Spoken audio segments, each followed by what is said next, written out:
घर की इज्जत स्त्री के यौनांगों में स्थापित कर दी।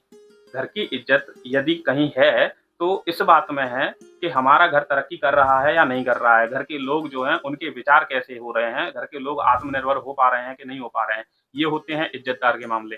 आपने इज़्ज़त स्थापित कर दी एक महिला के यौनांग में।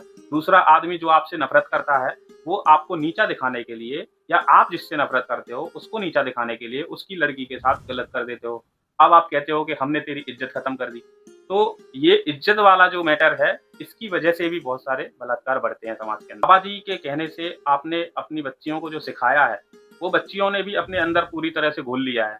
वो पिताजी का आदेश का पालन कर रही हैं। पिताजी ने जो कहा, वो मान लिया, क्योंकि बाबा जी ने पिताजी से कहा, पिताजी ने हमें कहा और हम अगर बच्ची हैं, तो हमने उसको अंदर डाल लिया, पूरी तरह से घोल लिया और जो हमको आदेश मिला, हम उसी पे चल दिए। मेरी किसी बात से मेरे बाप की इज़्ज़त को आँच आती है, तो ये मेरे लिए शर्म की बात है।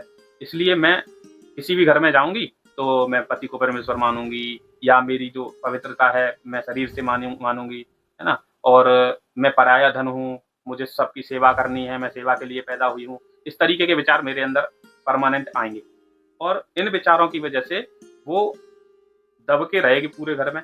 पति ही अगर परमेश्वर है, तो कोई कानून भी उसका विरोध नहीं करता है।